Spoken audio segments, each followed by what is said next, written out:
Hello दोस्तों, मैं हूं अंकित कुमार और आज हम लोग पढ़ेंगे क्लास 12th के जेनेटिक्स चैप्टर, जिसको हम लोग हिंदी में बोलते हैं अनुवांशिकी।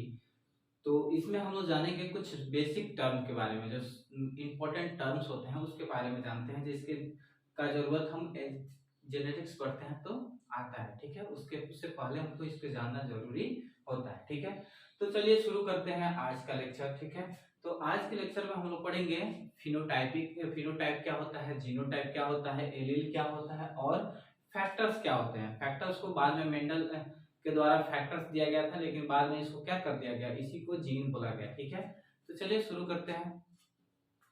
फिनोटाइप क्या होता है, तो it is the morphological appearance of an organism four particular character. इतना याद रखिएगा कि यहाँ पे क्या फोर पर्टिकुलर कैरेक्टर, मतलब अगर कोई पेरेंट्स क्या है, टॉल है, अगर टॉल है तो अगर सन क्या हो जाए, टॉल है, यानी उसका अपीयरेंस क्या होगा, उसका मॉर्फोलॉजिकल अपीयरेंस क्या है, टॉल यानी लंबा होना। ठीक है, एक कैरेक्टर के लिए अगर ये पेरेंट क्या होगा, पेरेंट्स टॉल है तो प्रोजेनी अगर जो बच्चा होगा वो भी क्या होगा, टॉल होगा। तो वो अगर कैरेक्टर जा रहा है तो वो क्या है, मॉर्फोलॉजिकल कैरेक्टर है। ठीक है, genotypic character the complete genetic constitution of an individual, मतलब जो जेनेटिक कंस्टिट्यूशन हो, जो भी जीन से रिलेटेड होता है उसके बारे में हम बात करेंगे। तो ये क्या होता है, जीनोटाइप होता है। ठीक है, उस आगे चल के हम लोग इसके बारे में पढ़ेंगे कि जीनोटाइपिक रेशियो क्या होता है, फिनोटाइपिक रेशियो हम लोग को निकालना पड़ेगा। ठीक है, तो चलिए नेक्स्ट है, नोट करके दिया हुआ है जीनोटाइप एंड फिनोटाइप टर्म्स जो है वो सबसे पहले किसने दिया था, तो जोहानसन ने दिया था। ठीक है, जोहानसन ने दिया था कौन कौन टर्म, तो जीनोटाइप और फिनोटाइप टर्म। ठीक है, फैक्टर्स क्या होता है उसके बारे में जानते हैं आप। ठीक है, तो unit of heredity which is responsible for inheritance and appearance of character. Inheritance के बारे में आप लोग को हम पिछले लेक्चर में बता चुके हैं कि वेरिएशन क्या होता है, हेरिडिटी क्या होता है। ठीक है, उसके बारे में हम लोग पिछले लेक्चर में डिस्कस कर चुके हैं। ठीक है, तो वो आप लोगों को मिल जाएगा यूट्यूब के प्लेलिस्ट में, जाके आप लोग देख सकते हैं। ठीक है, तो इसमें क्या होता है, फैक्टर्स का रहा है कि यूनिट ऑफ हेरिडिटी। अब हेरिडिटी के बारे में हम प्रीवियस लेक्चर में बात कर चुके हैं, which is responsible for inheritance and appearance of characters, मतलब ये क्या किसके लिए रिस्पॉन्सिबल होता है, तो इनहेरिटेंस के लिए या किसी कैरेक्टर, किसी पर्टिकुलर कैरेक्टर के लिए ये रिस्पॉन्सिबल होता है। ठीक है, तो उसको हम बोलते हैं फैक्टर्स। ठीक है, बाद में मेंडल के द्वारा फैक्टर्स दिया गया था, बाद में इनको चेंज करके जीन बोला गया। ठीक है, एलील क्या होता है, तो alternative forms of a gene which are located on same positions on the homologous chromosome, मतलब ये कहां होगा, तो लोकेटेड कहां होगा, तो सेम पोजीशन। ठीक है, same positions on the homologous chromosome. Homologous chromosome का होमो का मतलब होता है एक समान, यानी सेम। ठीक है, तो एक समान जगह पे, एक समान लोगस पे क्या होगा, एक समान क्रोमोसोम पे अगर एक कैरेक्टर हो रहा है तो उसको हम बोलेंगे एलील। ठीक है, जैसे कि देखिए ये टी डिनोट कर रहा है टॉल का, ये टी डिनोट कर रहा है मतलब कैपिटल टी डिनोट करता है टॉल का, और स्मॉल टी डिनोट करता है किसका, शॉर्ट का। ठीक है, तो चलिए इसमें जानते हैं, अगर टॉल, ये दो क्या है, होमोलोगस क्रोमोसोम है, ये एक टॉल है तो टॉल है, टॉल द्वारा, ठीक है, शॉर्ट, और इसको बोलेंगे tall, sorry short and short. ठीक है, इस टर्म को पॉइंट भी दिया था, किसके द्वारा दिया था, बैटसन के द्वारा। ठीक है,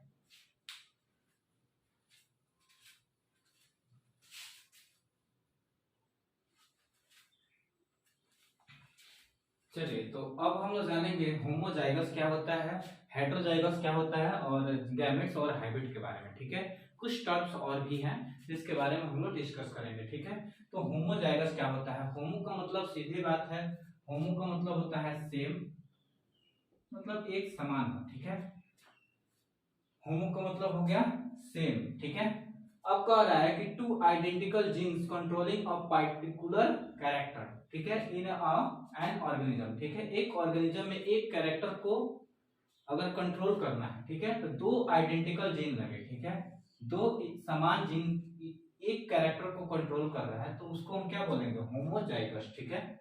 जैसे टी से होता है टॉल, कैपिटल टी और कैपिटल टी से दोनों क्या है, टॉल को डिनोट करता है, मतलब ये किस कैरेक्टर को शो कर रहा है, टॉल का। लेकिन वही ये स्मॉल टी और स्मॉल टी किसको शो कर रहा है, या तो शॉर्ट या ड्वार्फ का, ठीक है। इसको हम लोग शॉर्ट भी बोल सकते हैं, स्मॉल भी बोल सकते हैं आप, या ड्वार्फ भी बोल सकते हैं, ठीक है। ये किस कैरेक्टर को, इस ये ड्वार्फ पर्टिकुलर एक कैरेक्टर है, जिसको पर्टिकुलर कैरेक्टर है जिसके बारे में वो क्या कर रहा है, डिनोट कर रहा है, उसको डिनोट कर सकता है, ठीक है। लेकिन ये टी, कैपिटल टी और कैपिटल टी किसको डिनोट कर रहा है, टॉल को डिनोट कर रहा है, मतलब ये जहां भी रहेगा तो जहां भी रहेगा वहां क्या होगा, टॉल ही होगा, ठीक है। लेकिन यहाँ स्मॉल टी और स्मॉल टी है, वहां ड्वार्फ ही होगा या शॉर्ट ही होगा, ठीक है। वो एक दो क्या है, जीन है जो क्या पर्टिकुलर कैरेक्टर यानी टॉल या ड्वार्फ को डिनोट करता है, ठीक है। जैसे कि अगर हम बात करते हैं आर से, आर को डिनोट करते हैं मेजरली किसके लिए, राउंड के लिए, ठीक है। यानी अगर आर आर रहे तो ये क्या होता है, राउंड होगा, ठीक है। तो राउंड पूरे 100% क्या होगा, राउंड होगा। लेकिन अगर वही स्मॉल आर और स्मॉल आर है तो ये 100% क्या होगा, ड्वार्फ होगा, ठीक है। कोई दिक्कत। अब चलिए डिस्कस करते हैं हेटेरोजाइगस के बारे में, ठीक है। टू डिफरेंट जीन्स पेयर और एलील्स, ठीक है। यहाँ पे सीधे याद रखिएगा दो डिफरेंट पेयर जीन होगा, ठीक है। जीन यहाँ पे क्या था, आइडेंटिकल था, लेकिन अगर हेटेरोजाइगस का बात करेंगे, हेटेरो का मतलब क्या है, याद रखिएगा डिफरेंट, ठीक है। यानी two different genes pair alleles controlling a particular character in an organism, मतलब एक कैरेक्टर को कंट्रोल करने के लिए दो जीन का जरूरत पड़े, दो डिफरेंट जीन का जरूरत पड़ता है, तो उसको हम क्या बोलते हैं, हेटेरोजाइगस, ठीक है। कोई दिक्कत नहीं है। जैसे कि दिया है कैपिटल टी और स्मॉल टी, ठीक है। कैपिटल टी क्या हो, यहाँ पे डोमिनेट कौन कर रहा है, तो कैपिटल टी, तो यानी कैरेक्टर किसका शो कर रहा है, कैपिटल टी का। लेकिन अगर ओवरऑल देखा जाए तो ये किसको डिनोट कर रहा है, टॉल को, ठीक है। यहाँ पे कैपिटल आर और स्मॉल आर के बीच में राउंड है, और ये क्या है, वेरिकल होगा, ठीक है। लेकिन यहाँ पे कैरेक्टर डोमिनेट किसका कर रहा है, तो राउंड का, ठीक है, यानी कैपिटल आर का, ठीक है। कोई दिक्कत नहीं है। चलिए नेक्स्ट जानते हैं गैमेट क्या होता है। तो गैमेट के बारे में हम लोग जानते हैं, तो gametes a mature reproductive cell, ये क्या होता है, मैच्योर रिप्रोडक्टिव सेल्स। जैसे हम लोग मेल और फीमेल के ही यानी ह्यूमन के केस में अगर बात करते हैं, तो ह्यूमन के केस में क्या होता है, ह्यूमन के केस में होता है, इसमें क्या होगा, मेल और फीमेल, यानी मेल गैमेट जो होगा वो क्या हो जाएगा, मेल गैमेट को हम लोग बोलते हैं स्पर्म,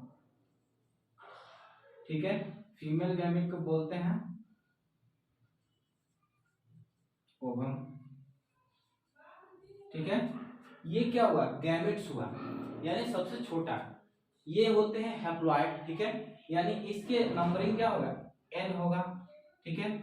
अब हैप्लॉइड है, दोनों मिलके क्या बना देगा, हैप्लॉइड हैप्लॉइड, यानी मेल का क्या होगा, स्पर्म,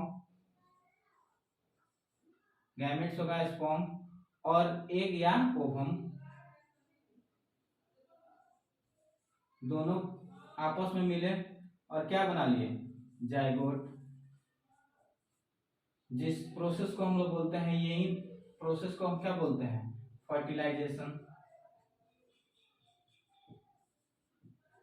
ये रिप्रोडक्शन चैप्टर में आप लोग अच्छी तरह से पढ़ चुके होंगे, ठीक है। नेक्स्ट है हाइब्रिड क्या होता है, उसके बारे में जानते हैं। चलिए डिस्कस करते हैं हाइब्रिड क्या होता है। तो which is obtain from a cross between two genetically different parents, मतलब दो जेनेटिकली डिफरेंट पेरेंट हो, ठीक है। दो जेनेटिकली डिफरेंट पेरेंट्स को क्रॉस करा के एक नया ऑर्गेनिज्म या नया प्रोजेनी का निर्माण किया जाता है, तो उसको हम बोलते हैं हाइब्रिड, ठीक है। दो डिफरेंट है, दो डिफरेंट जेनेटिकली डिफरेंट पेरेंट्स हैं, जिनको हम क्या कर रहे हैं, क्रॉस करा रहे हैं। क्रॉस कराने के बाद एक नया पेरेंट्स हमको मिल रहा है, उसको उसको बोलते हैं हम हाइब्रिड्स। आजकल हम लोग देखते हैं अधिकतर चीजों को हाइब्रिड्स हम लोग को मिलता है, जैसे धान भी हाइब्रिड मिलता है, ठीक है। तो वो दो धान के ब्रीडों को आपस में क्या किया गया है, क्रॉस करा के, और तब एक नया ब्रीड बनाया गया है जिसको क्या बोला जाता है, हाइब्रिड, ठीक है। मिलते हैं नेक्स्ट लेक्चर में। अगर आपको वीडियो अच्छा लगे तो चैनल को सब्सक्राइब कर दीजिएगा और आप बेल आइकन को दबा दीजिएगा ताकि आगे आने वाले जो नोटिफिकेशन हो वो आपको मिलते रहे। ठीक है, धन्यवाद।